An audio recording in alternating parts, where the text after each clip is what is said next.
More competition is needed. That's the finding of a months-long probe into Canada's grocery store industry. The competition watchdog launching the investigation earlier this year when concern over food prices hit a fever pitch. With more on this, let's go to Sylvain Charlebois. You know him as the food professor from Dalhousie University. Sylvain, welcome back to the program. Well, thank you. So, Sylvain, here's the thing. I'm like scratching my head. In Canada, we've got, three big companies that do groceries that are Canadian. Loblaws, Sobeys, that's IGA in Quebec, and Metro. And then we have Walmart and Costco as well that are big players in groceries. And they control 75% of the market. And I look at that and I say, whoa, that's actually, you think about a lot of other industries, that's pretty good competition-wise. So I want your take here. Is competition, or lack thereof, the big problem when it comes to grocery stores and the cost of food? Well, I think you raise a really good point. Oligopolies aren't necessarily a problem. It depends how players behave.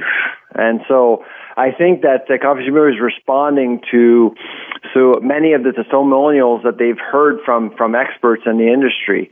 And so, the Competition Bureau actually wants more competition. That's a shocker.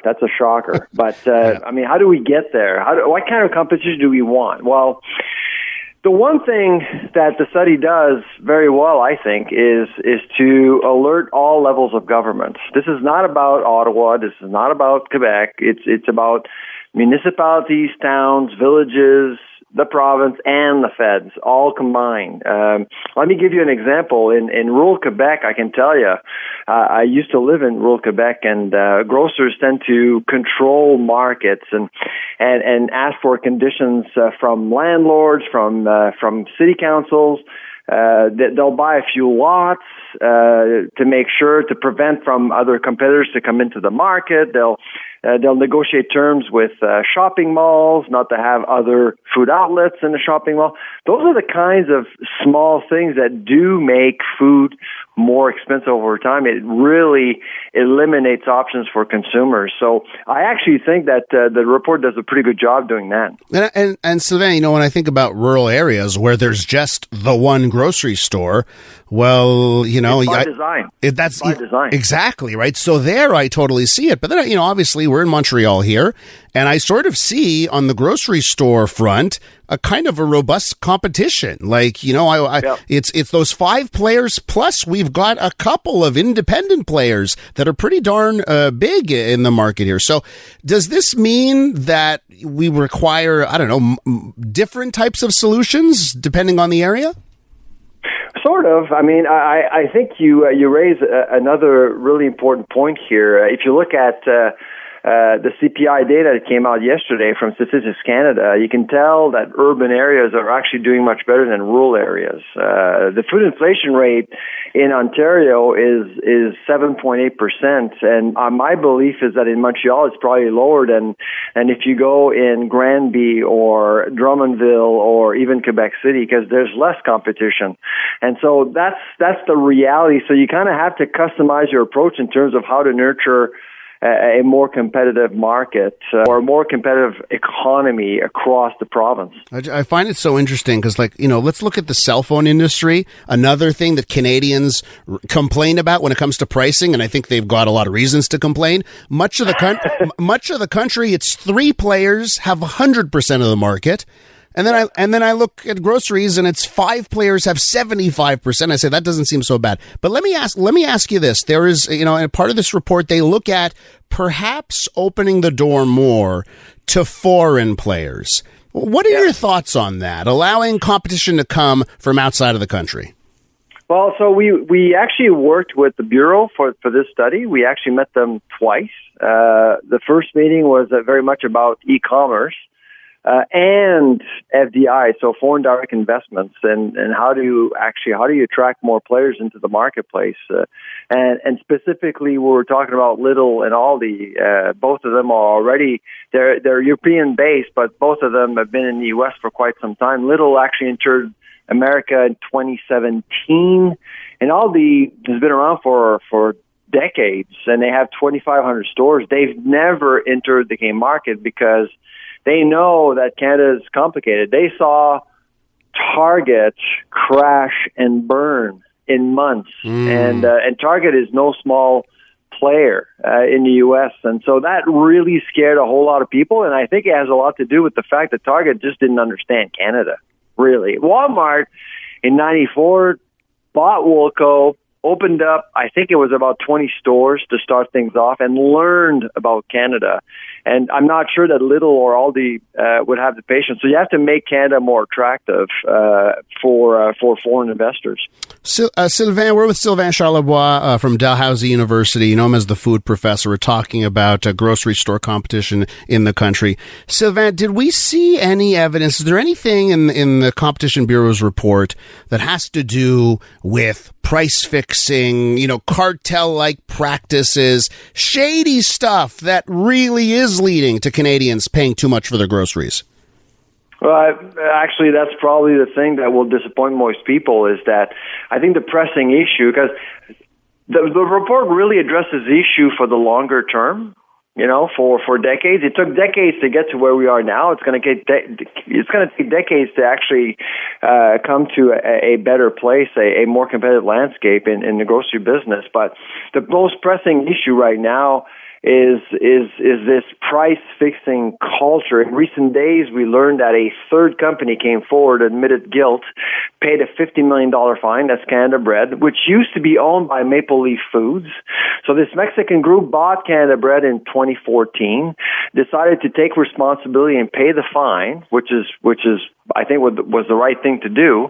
But what about Maple Leaf Foods? I mean, they own Canada Bread. They knew about what was going on, and they're in the meat sector too. And so there was an email in the Globe and Mail yesterday from Michael McCain, the former CEO of Maple Leaf Foods, suggesting that perhaps we should fix prices they should fix prices for bread and meat.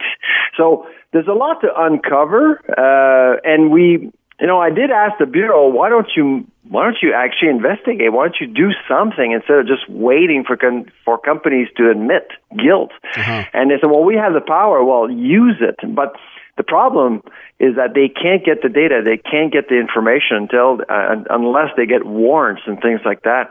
So the Bureau doesn't have enough power, and it needs more power, essentially. One last question on this subject here on profit margins.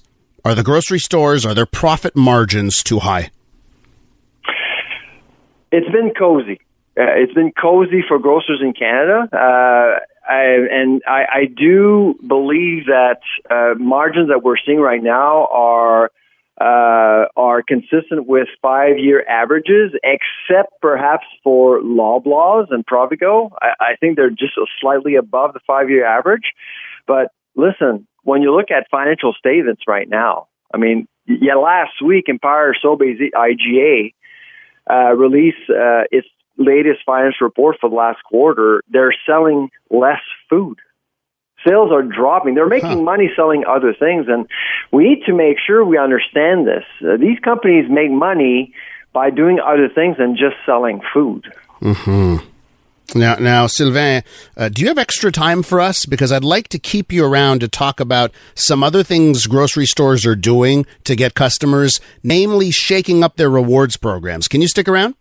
Absolutely. We're going to have more with Sylvain Charlebois. Hour 3 of the Elias Makos Show now. We've asked Sylvain Charlebois from Dalhousie University to stick around to talk some more about grocery stores, specifically in this hour about rewards programs. Metro this week launching a new rewards program, while earlier in the year, IGA ditched Air Miles for Scene Plus, the same program you can use at Cineplex when you go to the movies. What's happening here with rewards programs? Let's find out more. Dr. Charlebois, Sylvain Charlebois, still on the line here. Sylvain, let's talk about rewards programs. Why are grocery store chains investing so heavily on rewards programs? It's their new battleground, really. For years, you only had one grocer doing a good job at it, and that was Loblaw. When they acquired Shoppers back in 2013, and that's the reason why they bought Shoppers, really. It's for the Optimum program. So they merged PC and Optimum. And the PC Optimum program is by far the most effective and popular program out there. Sobeys Air Miles didn't even come close, really. And that's why they ditched Air Miles last year and they went with Scene Plus. So they're promoting that right now. I don't know if it's been successful. They had some issues with cybersecurity, as you know. Last fall they were cyber attacked, but things are better now. But I don't know if they've been successful. But I wasn't surprised to see Moi being released by Metro, and it's all about getting more traffic. Like I said, selling food these days is not an easy thing. A lot of people are being hit by higher mortgage payments. If you have a $300,000 mortgage payment or $300,000 mortgage, amortized over 25 years, you are paying more than $7,000 a year just to keep a roof over your head. Are you going to trade down on shelter? That's hard to do unless you move or sell. You're going to trade down on food, and that's exactly what's going on. Canadians are spending less on food, so they're looking for different brands. They're going to the dollar stores. Dollar store food sales are up 15% year to year in Quebec. Wow, look at that! And then, yeah. I remember in the last half of our interview, we didn't even talk about how they've become yet another player in grocery store sales. Okay, so let me ask you this: right? Are there any negatives? Are there any ways that adding these rewards programs could actually backfire? And I'm just thinking about myself. I love the Optimum, right, or whatever it's called now, PC Rewards, the old Optimum, right? Yeah. I love that because I've had it forever and I collect those points. But I actually get fatigued now when other chains want me to add another card to my wallet or another card to my virtual wallet on my phone. I'm like, enough is enough. Are there any possible downfalls here to consumer fatigue with everyone adding these rewards plans? Consumers are really funny. In Canada, 5 million people have decided to pay $60 to Costco to buy the right to spend money at Costco, and nobody's complaining. Yeah. You're getting your membership for free. Yeah, it's so funny because I'm one of those people that happily would say pays the fee to Costco on this one. Exactly. So I know a lot of people are complaining. Oh my goodness, I need like 3-4 memberships. It's confusing. It's more cards, but they're getting your membership. They're giving your membership for free. So inflation is at 10%. So one thing though that's interesting here on these memberships, and you're right, you get it for free. But I think what upsets some consumers is when they go into the store and now there's two sets of pricing. It's $2.50 is the price for everyone. Oh, you have our card? We'll give it to you for $2. So people feel like they're forced into it. What do you feel about that when it's the grocery stores that are showing you two prices based on whether or not you've got that card? It's a strategy. Like I said, they want you back as much as possible. So it's only now to do that and entice people to get the membership card. They want, because with PC Optimum, for example, do you know how much Loblaws knows about you and me? Like it's not necessarily about giving you deals. It's about knowing you more. They in 5 years from now with AI, they will know when you're going to be dropping a brand before you know it yourself. They're going to know when you're going to become a vegan before you know it yourself. That's the game. It's a data play, huh? It's about knowing more about their customers. We're with Sylvain Charlebois from Dalhousie University. We're talking about rewards programs at the grocery store. It seems like everyone is getting in on this. Let me ask you this, Sylvain. Is it a good thing overall? Is this good for consumers to have these programs? I think so. Yeah, absolutely. It gets them engaged. And, the more you look at prices, the more educated you are. So I actually see major benefits out of these programs. And like I said, I mean, at some point, yes, they want to know more about you, but you'll know more about some deals, and you'll interact, and you'll get more data and information from all of these grocers, not just one. So I certainly would encourage everyone to actually get as many membership cards as possible. I guess if you're trying to save some bucks, it certainly helps. So at the end of the day, is there a risk for companies if they pick the wrong type of card? You know, I think back to Air Miles, and there were tons of stories about Air Miles and consumers complaining about Air Miles, and they've gone through ownership changes as well. I think now BMO owns Air Miles as they try and adjust practices there. Is there a risk, though, like if you jump on board with either creating your own or going to a third party, is there a risk of picking the wrong brand, the wrong card? Absolutely. So Metro decided to go in-house and develop their own. Sobeys did not. They decided to partner with another product. The danger is control, right? People may perceive that some programs are more beneficial than others. And I think Air Miles, a lot of people have questioned how much you're getting back. And so that's been the problem for Air Miles. Sylvain, we're going to leave it there. It's always great talking to you about grocery stores and prices and fighting for the consumer. Appreciate your time. Take care. Bye-bye. That's Sylvain Charlebois from Dalhousie University. Speaking about memberships and reward programs, I'd love to know from you if you have been seeing this crackdown at one wholesaler, I guess. Do you call it a retailer or a retailer or a wholesaler? I'm talking about Costco. Have you seen of late a crackdown on the sharing of memberships? There are more and more reports, particularly south of the border, of Costco ramping up enforcement of membership sharing. I think anyone who's gone to Costco has been there once, and the person in front of you is trying to split bills, and you can have the cashier is saying, "Sorry, can't do it. You got to pay it all on one. We can give you a subtotal." Well, it seems like Costco is trying to crack down on that. It is becoming more and more interesting as Costco adds self-checkouts to their stores. And of course, if you've got a self-checkout where you're scanning yourself in, it is a lot easier to use someone else's card. Now, apparently, Costco is adding another step to those self-checkouts where someone is verifying that the card you're using is in fact your card.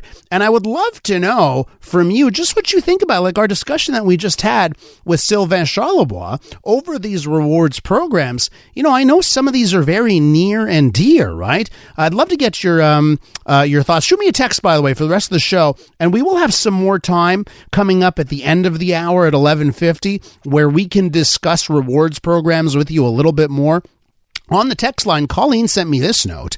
Elias, Optimum changed their program. You no longer get points for every dollar spent. You only get points for certain items. It's all about collecting our data. Not such a good thing for consumers. And then also this, Kenna writes me this, the stores are going to lose seniors because so many of the rewards or points are only done online. I really dislike these new programs. And other people say, Elias, I've never had Air Miles. Not interested. But if a high-speed train was made in Canada, I'd sign up to Track Miles card to get free train rides across the country. Somebody tying in the beginning of this show when we talked about high-speed rail along with this current topic. Anyways, stay tuned for that. End of the show, around 11:50, I will take the time so we can discuss our favorite rewards programs, what we like, what we don't like, when we enter the grocery store or any store right now and you are just trying to buy, whether it's a liter of milk or a box of cookies. You've got to hand over so many cards right now.